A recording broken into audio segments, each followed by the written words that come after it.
오늘 말씀 22절에 우리말 성경을 이렇게 번역을 해놓고 있습니다. 유대인은 표적을 구하고 헬라인은 지혜를 찾으나. 이 3절에서 우리는 십자가에 못 박힌 그리스도를 전한다. 우리말 기준으로 읽으면 22절과 23절은 대조, 대꾸입니다. 비교입니다. 그런데 원래 원문의 22절 첫 시작은 에페이데라고 하는 말이 붙어 있습니다. 뭐뭐 때문에 라고 하는 접속사입니다.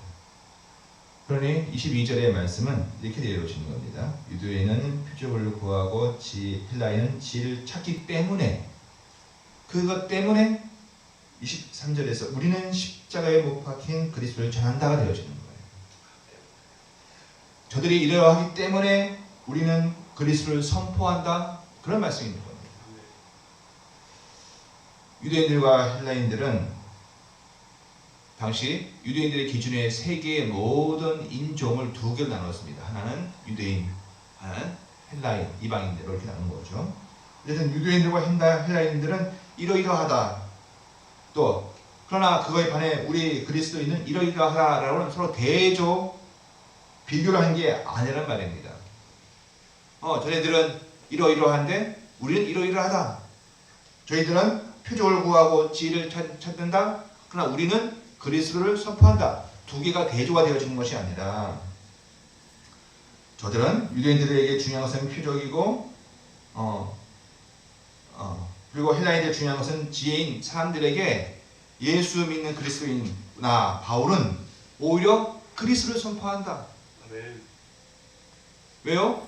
저들이 잘못된 기준, 잘못된 가치를 붙잡고 있기 때문에 너희는 그렇지, 우리 이렇다, 우리 잘난 걸 얘기하고 싶은 게 아니라 그들이 잘못된 것을 가지고 있기 때문에 진짜 대신 그리스도를 선포함으로 저들이 진짜를 찾으라고 선포한다는 것입니다. 우리말로 이야기하면, 요즘으로 이야기하면 다른 종교 믿고 있고 도를 전하는 사람들 쭉 다니고 있는데 쟤네들은 저렇게 살고 있지, 우리 이렇게 살고 있어 라고 분리적인 것을 이야기하고 있는 것이 아니라 저들이 잘못된 삶을, 잘못된 방향을, 잘못된 신을 만나고 섬기고 있기 때문에 우리는 오히려 그들에게 그리스도를 선포한다. 아멘. 왜? 무언가 변화의 목적을 가지고 하고 있는 것입니다. 21절 보면 유대인들의 표적은 하나님의 능력이 드러나서 거기에서 나타나는 표적입니다. 또 헬라인은 참된 하나님의 지혜를 그들이 또 찾고자 하는 겁니다. 그러니까 무엇이 하나님의 진짜 능력이고 무엇이 하나님의 지혜인지 알지 못하고 있는 상황이라는 것이죠. 근데 그럼에도 불구하고 그들에게 예수 믿고 있는 하나님의 사람 사도 바울은 그들에게 그리스도를 전하는 겁니다. 왜요?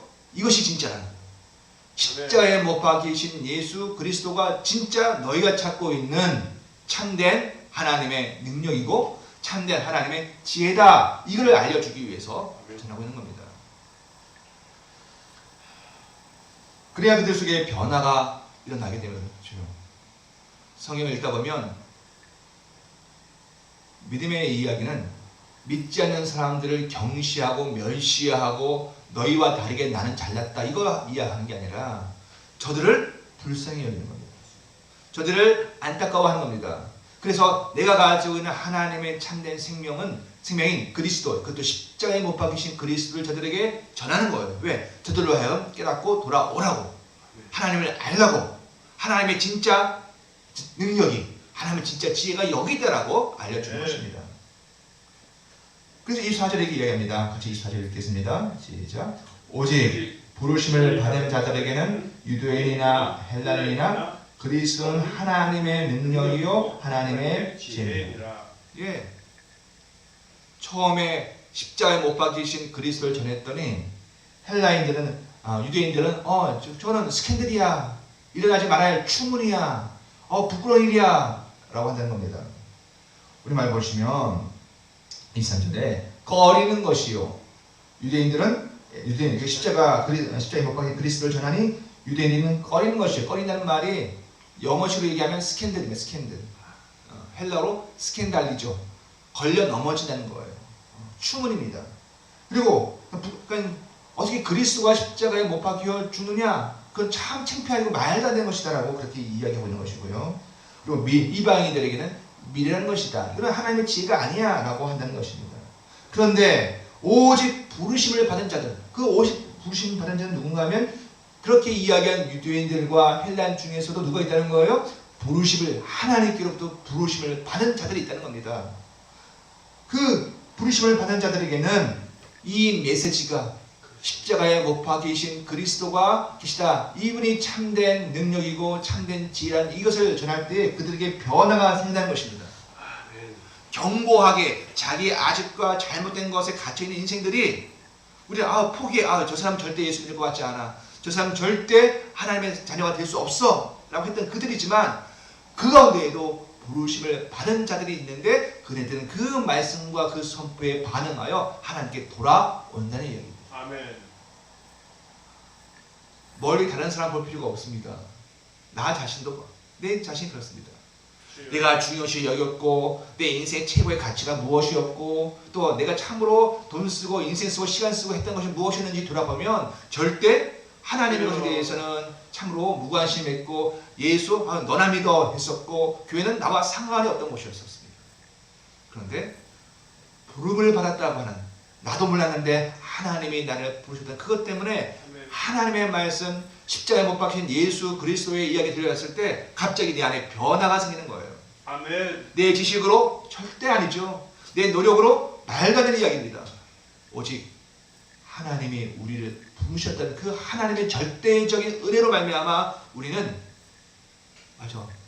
십자가에 못 박혀 처참하게 죽으신 그분이 사실은 진짜 하나님의 능력이었고 진짜 하나님의 지혜였어 라고 깨닫게 되어진 것이었습니다.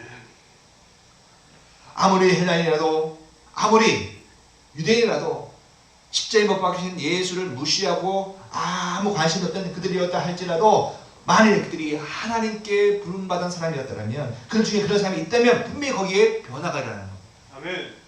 그리스도를 그리스도는 참된 하나님의 능력입니다. 그리스도는 참된 하나님의 지혜입니다라고 고백하고 나를 나되게 하고 나에게 생명을 주고 나를 영원케 하시며 나로 참된 기쁨을 주신 이가 바로 십자가에 못 박히신 그리스도, 이것을 고백하게 되어지는 것입니다. 아멘.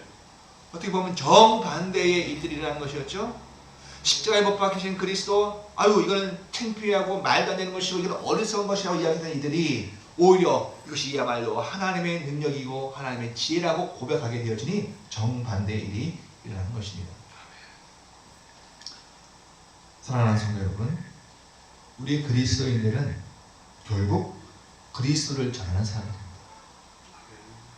내 안에 그리스도를 모시고 십자가에 못 박히신 그리스도를 체험할 말미암아 변화되는 인생은 결국 나도 모르게 그리스도를 증거하고 전하는 그런 인생을 살게 되어져 있습니다. 꼭 말로만 아니라 우리의 삶과 우리의 물질을 사용하는 것, 우리의 시간을 사용하는 것, 사람에 대한 또 사랑과 그들에 대한 관심, 모든 것들을 통하여서 하나님은 결국 우리를 통하여 그리스도를 전하게 하십니다. 그런데 예수 믿을 것 같고 하나님의 자녀 되어질 것 같고 그런 사람들에게만 복음을 전하는 것이 아닌 거죠. 도무지 예수 믿을 것 같지 않고 오히려 예수를 박해하고 예수 믿는 사람들을 박해할 것 같은 그런 사람들에게 도무지 예수께로 인생의 방향이 바뀔 것 같지 않은 사람들에게도 우리는 복음을 전합니다. 왜요? 우리는 몰라요. 누가 부르심을 받은 사람인지 모릅니다. 저들 속에도 그 가운데 하나님의 작정과 예정에 의하여서 부르심을 받은 자들이 있는데 그네들은 반응합니다. 그 메시지에 십자가에 못 박히신 그 예수 그분에 인하여 자기 삶의 변화가 일어납니다. 사람들이 세워놓은 이론과 지혜가 깨 부서지는 것이죠. 자기 속에 있었던 아집과 자기만의 아주 그런 인생의 목표가 바뀌어지는 것입니다. 무엇이 중요한지 그 중요한 것 자체가 바뀌어버리는 겁니다. 하나님의 길을 행하시는 겁니다. 아멘. 어떻게 보면 그리스도, 예수, 결국 사람이 되신 하나님이신데 그분이 십자가에 못 박혀 죽으신 것인데 처참하게 실패한 것 같고 사단 마귀에게 패한 것 같은데 결국 하나님이 승리하십니다. 아멘. 부활 승리하여 마귀가 쳐놓은 모든 사망의 권세를 깨어 부수십니다. 아멘. 우리는 고백합니다. 하나님은 절대 패하지 아니하신다. 아멘. 하나님은 절대 실패하지 아니하신다. 아멘. 결국 하나님이 이기신다. 아멘. 십자가에 못 박힌 그리스도, 결국 그 십자가에 못 박힌 그리스도가 모든 것들을 다스리시고 승리하시는 구원의 주가, 부활의 주가, 재림의 주가 되신 것입니다. 아멘.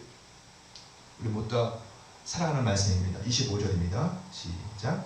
하나님의 어리석음이 사람보다 지혜롭고 하나님의 약하심이 사람보다 강하니라. 여기에 하나님의 어리석음 또 하나님의 약하심이란 말이 나오죠. 이 말은 문맥상은 하나님이 약한 면이 있다, 하나님에게 어리석은 면이 있다, 그게 아니고 문맥상 이 어리석음과 이 약하심은 다 그리스도를 이야기하고 있는 겁니다. 십자가에 못 박히신 그리스도, 사람들이 보기에는 참 약하다, 참 어리석다 보이는데 그것을 가지고 바울은 하나님의 어리석음, 하나님의 약하심이라 표현하고 있는 겁니다. 그런데 그게 뭐라 그래요? 사람보다 지혜롭고 사람보다 강하니라. 사람보다 훨씬 지혜롭고 비교할 수 없는 하나님의 능력이라 말씀을 합니다. 오늘 하루를 사는 우리 성도 모두에게 결국 십자가에 못 박혀 죽으신 그리스도가 하나님의 지혜이고 하나님의 능력이십니다. 아멘. 다시 죽은 자 가운데서 다시 살아나신 그 그리스도가 우리의 강하심입니다. 결국 인생 나 자신은요, 개인의 나는요, 약할 수밖에 없고 그리고 어리석을 수밖에 없는 인생들입니다. 붙잡고 있어야 돼요, 그렇죠? 아멘. 강하심을 붙들고 있어야 되고 아멘. 그분의 지혜를 붙들고 있어야 돼요. 아멘. 그러면 나도 강해지고 나도 지혜롭게 되어집니다. 결국 우리 매일 순간 삶 속에 하나님의 강하심이 되어지고 하나님의 지혜가 되시는 십자가에 못 박혀 죽으신 그리스도를 붙들고 있어야 합니다. 아멘. 그것이 무엇을 의미하는지 우리가 묵상해야 합니다. 그분을 사랑해야 합니다. 그러면 하나님의 능력과 하나님의 지혜가 오늘 우리의 삶 속에 들어오게 되어지고 우리를 주께서 인도하시고 갈 길을 지도해 주십니다. 매 순간 이 사실 믿는 우리 모두 성도교회 성도들 되어주길 원합니다. 아멘. 하나님의 지혜와 강함이 우리 사랑하는 생명교회 성도들 모두에게 임하기를 기도합니다. 아멘. 기도하시겠습니다.